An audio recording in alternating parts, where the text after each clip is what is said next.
Hi everyone, I'm TSW, and in this video I'm going to guide you through the Malygos encounter in the Eye of Eternity. But first, I think a lot of people are going to simply want to know what to do in the final phase of the fight. This third phase is quite different to any boss up to this point in Classic and can catch many raids off guard.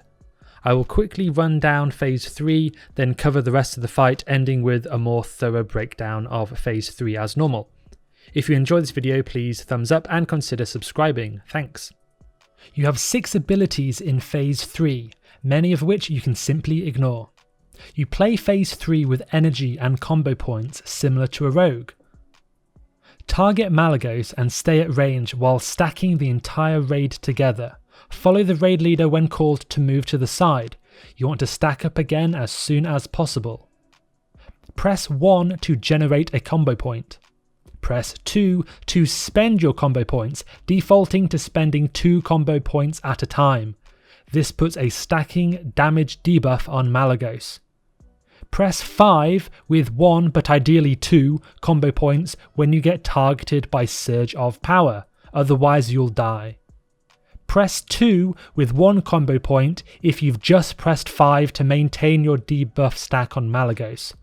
Replace 2 with 4 if you are healing. Only 1 healer is strictly required, but 2 or 3 can definitely help when learning the fight.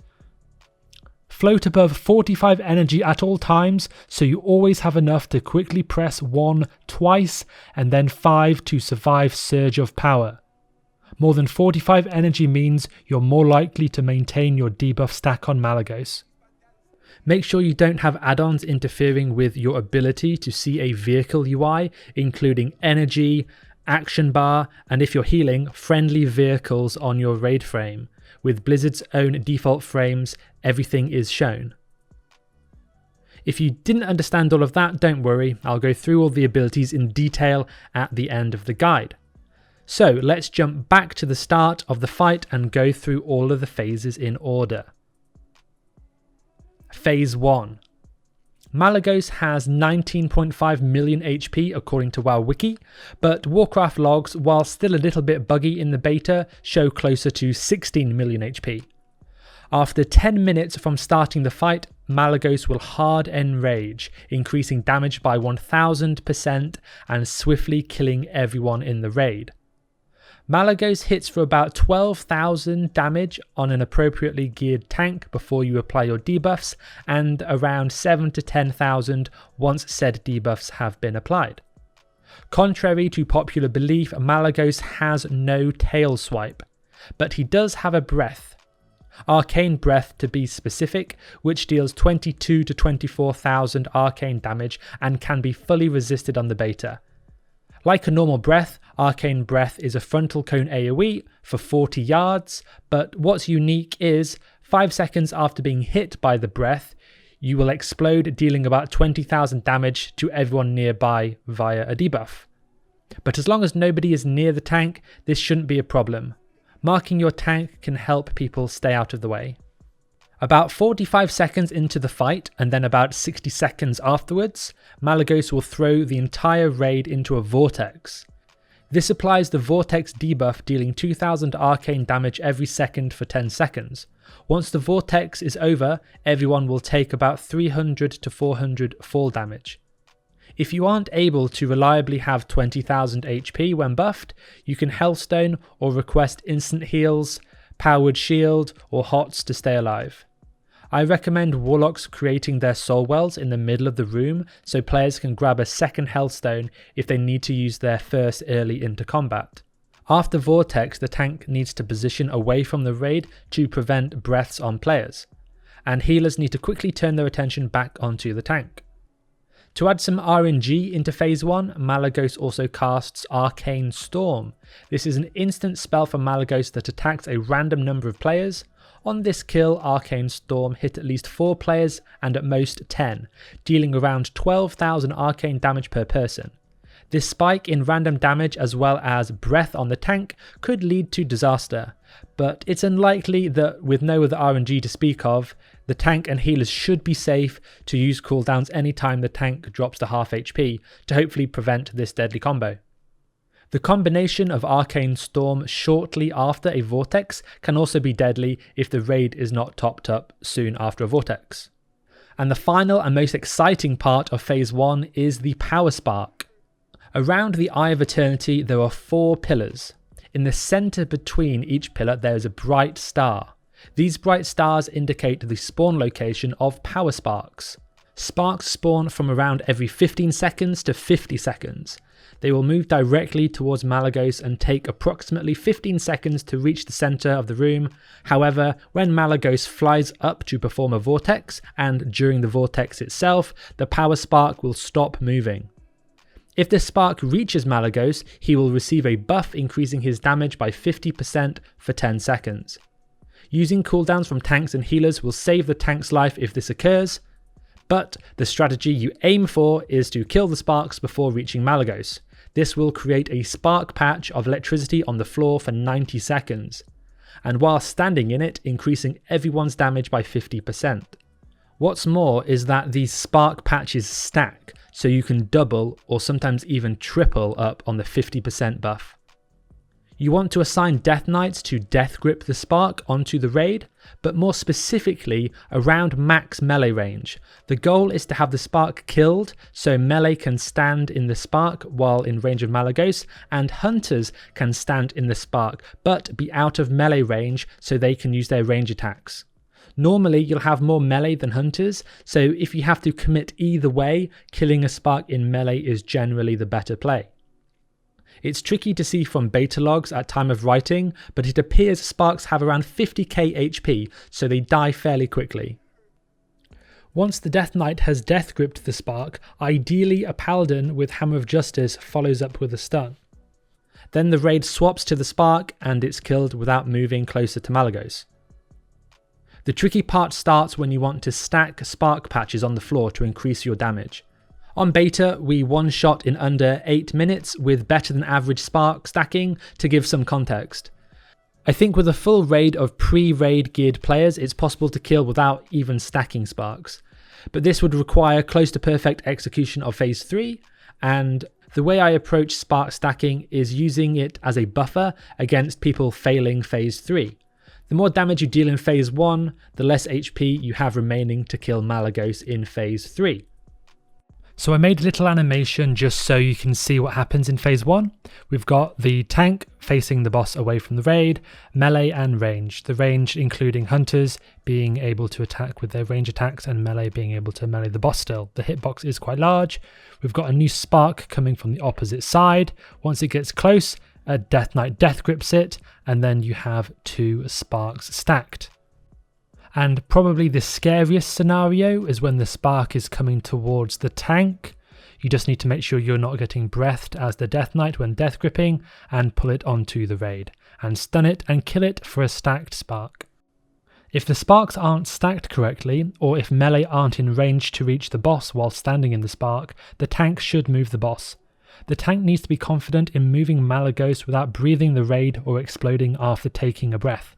The ideal position is tanking Malygos in the centre of the room, because that's where Malygos walks to when the vortex is being initiated and gives you an equal time to react to sparks spawning from any direction. At 50% HP, Malygos will transition into Phase 2 and fly up and hover in the sky out of melee range. However, you can still range attack Malygos for a short time, allowing you to push Malygos closer to 40% HP. Or even 30% if you save your damage cooldowns like Lust and Heroism. The ideal scenario is to have 2 sparks or possibly 3 stacked as Malygos reaches 50% HP.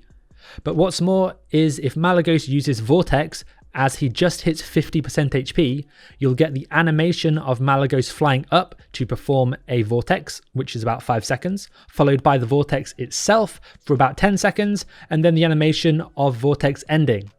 And finally, Malygos will fly up and transition into Phase 3. All of this with 2 or 3 sparks and all DPS cooldowns lining up will allow you to push Malygos even further. I wouldn't recommend trying to line up a Vortex with P2 transition for progression raids, and rather invest the effort into the raid knowing how to execute Phase 3 more reliably. However, if you want to speedrun, you could possibly skip P2 and P3 if Malygos dies here, but maybe Malygos remains at 1 HP. I don't know. Phase 2. The timer to Malygos' Enrage is still ticking down, so if you're running into the Enrage, Phase 2 is often overlooked as something worth trying to optimize. You will be greeted by 4 Nexus Lords who fly down on hover discs. These need to be picked up by your tank, and once they land, they will have a normal threat table. They land spread out at the same time, so don't expect every tank to have threat on all of them instantly. Luckily, at the start of Phase 2, there isn't much going on in terms of healing, so if you do end up tanking one as melee, good healers will be able to keep you up. But the tank should focus on collecting as many Nexus Lords as possible, and if you are still getting scared, they can be stunned. They hit for around 10 to 15k on plate DPS, with around a 2-second swing timer, so you'll most likely be 3-shot if you do end up tanking one as a Ret or DPS warrior. If collecting the adds up as a tank is a pain, I would focus on picking up the 3 Nexus Lords that aren't dying first, and once those are collected, taunt the primary DPS target Nexus Lord. The rest of the raid can stun their target, and it's easier for healers to heal the tank who's tanking 3 Nexus Lords and 1 additional DPS player than 4 separate players if the Nexus Lords are attacking individual players. The Nexus Lords also have an arcane shot which deals a similar amount of arcane damage as their melee attack to their primary target. And lastly, a spell stealable buff called Haste, which increases cast, attack and movement speed by 100%. So rejoice mages. I could possibly see the Nexus Lords being kept alive in Phase 2 until the end purely to buff mages, but I wouldn't worry about this small optimization for progression kills outside of speedruns. Once a Nexus Lord dies, their hover disc will be left behind on the floor. This can be clicked by anyone in the raid and you'll be able to fly up from the ground. This can be clicked by anyone in the raid and you'll be able to fly up and move around. You are able to cast while moving on the disc, but you want to prioritize melee getting on the discs first. Otherwise, they spend the rest of this phase doing absolutely 0 damage once the Nexus Lords are dead. Nexus Lords have around 560k HP. There is a second type of ad in Phase 2, Scion of Eternity, which have around 300k HP each. These 8 Scions are equally spread up in the air in a large circle that rotates around the room. And it's these Scions that melee want to immediately focus once they have access to their hover disc, and Scions are always the bottleneck for entering P3. As P3 is only triggered once all 8 Scions and 4 Nexus Lords are killed. Scions also drop their hover disc when they die. They also have an arcane barrage which is instantly cast on a random player in the raid for 9000 resistible arcane damage. Just be careful when you are on the hover discs because this means you're likely out of healer range, so Hellstone or quickly go towards the raid to get healed if you're low HP. You can either choose to focus Nexus Lords down one at a time to get your initial hover discs for melee early, or have melee focus Nexus Lords and range focus looking in the sky and killing Scions, as Scions are going to be stopping you from entering Phase 3 sooner. The phase soon snowballs once you have a large amount of DPS on hover discs. Once flying on a disc, you can easily maneuver around the room and be in range of the remaining Scions. Malygos doesn't ignore you whilst you're in Phase 2 either, and swaps his abilities for some new ones. Deep Breath. This deals 5000 resistible arcane damage per second to the whole raid for 5 seconds. There is a warning on screen that Malygos is taking a deep breath 5 seconds before the damage begins. Anyone on a hover disc is unaffected by this damage and can safely ignore this mechanic. Malygos' second and final Phase 2 ability is Power Overload. This is a large purple anti-magic looking sphere that reduces all damage taken by 50%. This also knocks back players when a new one is spawned. The size of the Power Overload spheres shrink over time, and so it's necessary to move to a new Power Overload sphere between Deep Breath casts. Once the Nexus Lords are killed, there is very little raid damage, and it's only from the remaining Scions in the air and Deep Breath. Towards the end of P2, caster DPS can get on hover discs and help finishing off the remaining Scions. Once all ads are dead, phase 3 starts. Try to be aware of deep breaths sneaking in before phase 3 as you kill the final scion, as seen in this kill. Phase 3 is a lot to explain, but it's really simple once you understand the concept. It just gets very wordy to lay out all the information. I'll do my best, but please bear with me. The platform will be destroyed and the raid will fall down. Luckily, the red dragonflight is there to help out. You now swap to the vehicle UI, and you need to ensure any add-ons you use are displaying your vehicle energy bar and vehicle action bar, while also being able to use your vehicle ability keybinds. The simplest thing is to disable any add-ons for action bars and unit frames. This ensures Blizzard's default frames and bars are being used if you are scared of having problems. Your dragon plays with combo points and energy like a rogue, but casts spells instead of melee, and you generate 10 energy every second. Once again, Malygos swaps his abilities for a new phase. His HP will be whatever you were able to get him to as you transitioned from phase 1 to phase 2. At worst, this will be 50%, but hopefully it's much less, allowing for an easier phase 3. Warcraft logs unfortunately didn't interpret phase 3 of the Malygos encounter very well, so I'm relying on WoW Wiki for a lot of information regarding Malygos' abilities here. I'm sure this will be fixed prior to launch, and also a shout out to Warcraft logs for all that they have done. Thank you. Arcane Pulse deals around 30,000 arcane damage to anyone within 30 yards of Malygos. I don't know how often Arcane Pulse ticks for, but as your Drake only has 50k HP, 2 ticks and you're dead. Arcane Pulse is easily avoidable, particularly as you start phase 3 at range, so you would have to move yourself into range to take damage from Arcane Pulse. Surge of Power. Malygos will target a random person and give them a warning that Malygos is focusing on them.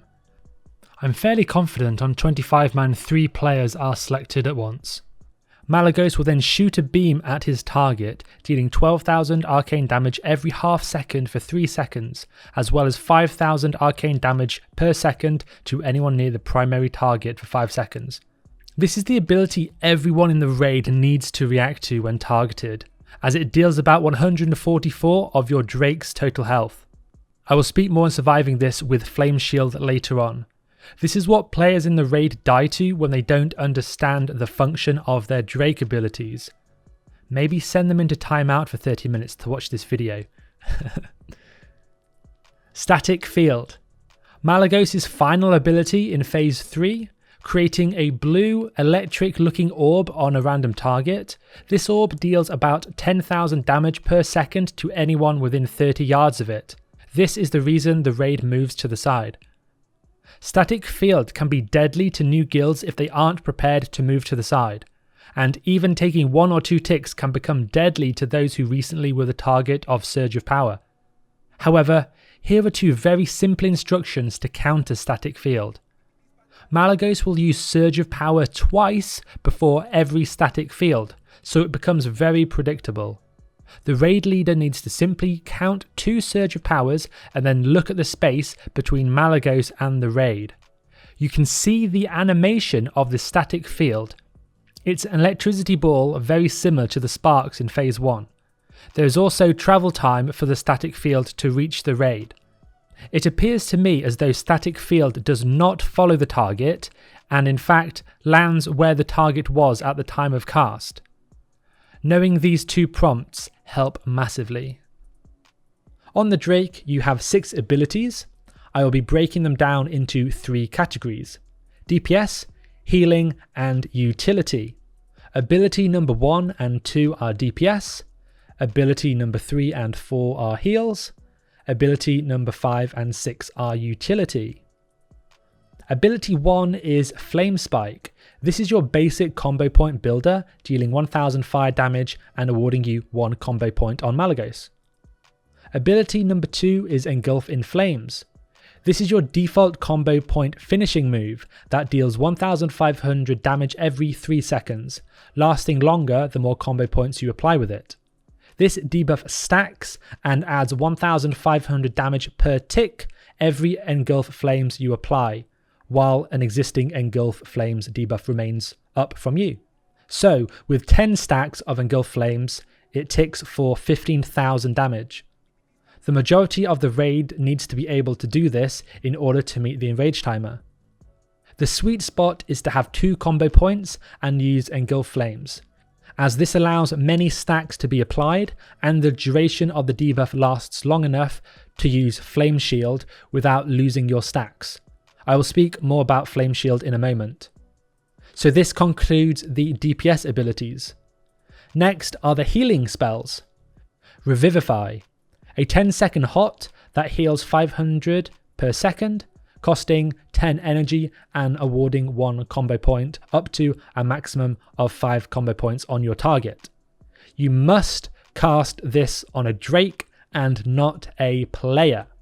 Your raid frames need to show vehicles, as healing players won't work.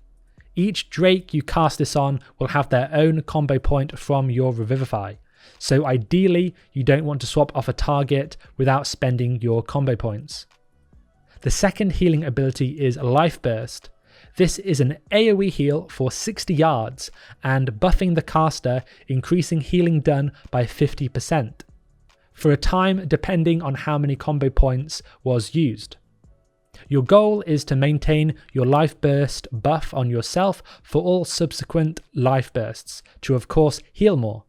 All sources of gaining combo points are equally valid, so as long as you have Malygos targeted, you can use combo points built from Flame Spike to execute Life Bursts. And in fact, I recommend this unless a specific Drake is dying, then Revivify on that Drake. Finally, we have the last 2 abilities for utility. Flame Shield. This is an ability everyone in the raid needs to be aware of, as it saves the life of your Drake. Flame Shield is a finishing move that requires combo points and reduces all damage taken by 80%, lasting longer the more combo points you have spent. Like Life Burst, you need to have combo points built up on your target, whether that being Malygos with combo points from Flame Spike or a friendly player who you've just cast Revivifies on. The final ability is Blazing Speed. This requires no energy or combo points, so is free to use outside of the 30-second cooldown, increasing your Drake's speed by 500% for 8 seconds. I don't typically use this ability, but if you find yourself out of position, you can quickly stack back up on the raid if required. So let's talk about the concept of Phase 3. The concept of Phase 3 is to of course stay alive, but also to have the majority of the raid building high amounts of Engulf Flames debuffs on Malygos. One quick method to see how people are performing is to reset a damage meter after Phase 2, and the DPS done is an indication of who is maintaining their stacks, or maybe more importantly, who isn't. Throughout the whole phase, you want to maintain as much energy as possible, ideally without capping at 100, but that can be okay as well. Having energy saved up means you have the option to spend that energy depending on what is happening. If you have already spent your energy and are running low, your options are limited and can cause you to die. Because you'll only need about 1 to 3 healers, I'll start by going into detail as a DPS, as 22 to 24 of the raid will be performing this. The global cooldown on abilities is 1 second, and you generate 10 energy per second. So Flame Strike can be performed essentially for free, as by the time you cast another spell, you will have regenerated the 10 energy from Flame Spike. Use Flame Spike twice to generate 2 combo points on Malygos. Then spending 50 energy, use Engulf Flames. This will now apply the first stack of Engulf Flames to Malygos, and you're sitting on 50 energy. With 2 combo points, you have 10 seconds to apply another Engulf Flames before your debuff expires. You don't want to immediately Flame Spike and apply another Engulf Flames because you will be low energy after and need to wait a longer time to regenerate energy. During this waiting, your Engulf Flame debuff can fade and your snowballing damage has been reset. The key is to wait for energy to regenerate every Engulf Flames and for it to be an equal amount each time. This way there isn't a prolonged time when you don't have the energy to refresh Engulf Flames debuff.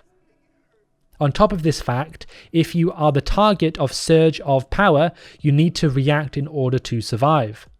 While it is possible to survive with 1 combo point into Flame Shield, I recommend using 2.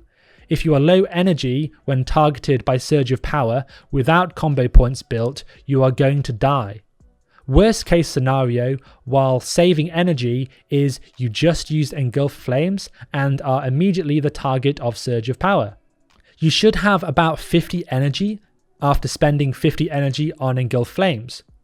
You'll start taking damage 3 seconds after being targeted by Surge of Power, 2 seconds to build 2 combo points, and 2 seconds to regenerate 20 energy, netting you equal energy and then spending 25 on Flame Shield, saving your life. The important factor is having that remaining 25 energy after using Flame Shield. This allows you to sneak in a 1 combo point Engulf Flames to keep the stacks up. Then, if timed correctly, you can continue with 2 combo point Engulf Flames and it's back to normal. The only time when you can't maintain stacks in my experience is if you get Surge of Power twice in a row. And again, if you don't have enough energy saved up, you can't get Flame Shield up in time to survive. To simplify this as a DPS, keep your energy high, generate 2 combo points on Malygos by using ability number 1, Flame Spike. Spend your 2 combo points and 50 energy on ability number 2, Engulf Flames. Wait for energy to regenerate to near full. And continue to build 2 combo points with number 1, Flame Spike, and repeat. Until you are the target of Surge of Power. Then, if you already have 2 combo points, wait 3 seconds until you start taking damage from Surge of Power and spend those 2 combo points on Flame Shield. Or, if you have 1 combo point, build 1 more combo point and in the 3 seconds before taking damage and use Flame Shield. If you have no combo points, you should at least have energy because you're always keeping around 50 energy as a minimum. Build 2 combo points and finish with a Flame Shield. Once Flame Shield has been used, in order to maintain Engulf Flame stack, you need to apply a new Engulf Flames. So this is the only time when you want to use a single combo point on Engulf Flames. You won't have enough time remaining on a single combo point finishing Engulf Flames to maintain the debuff unless you have extra energy saved up. This is to prevent always applying a 1 combo point Engulf Flames. And then as a healer, for progression kills, I would suggest everyone first having a good understanding of the fight, most importantly, and then using 3 healers in phase 3 as it's most forgiving for learning the fight. As long as the entire raid is stacked, Life Burst on 3 healers is plenty to keep the raid healthy. Building combo points as a healer on the lowest health Drake using Revivify helps against the burst damage of Surge of Power. Remember, you need to keep Revivified Drakes as your target to use the combo points you've earned on Life Burst. A misconception is that combo points awarded from Revivify and Flame Spike are different. They can both be spent on Drake abilities. If you aren't required to single target heal with Revivify, you can simply Flame Spike Malygos, but instead of using Engulf Flames like a DPS, you spend your combo points on the AoE heal Life Burst. Also, like how a DPS tried to maintain their Engulf Flame debuff on Malygos, you're trying to maintain your Life Burst buff on yourself, which again increases your healing by 50%. This works in a similar manner in that you want to float a healthy amount of energy, so every Life Burst outside of the first cast is used with the 50% buff. Much like DPSing and failing to maintain your Engulf Flames debuff on Malygos, if a few players fail to maintain their debuff or Life Burst buff, it's not necessarily a wipe as long as the majority of the raid performs well.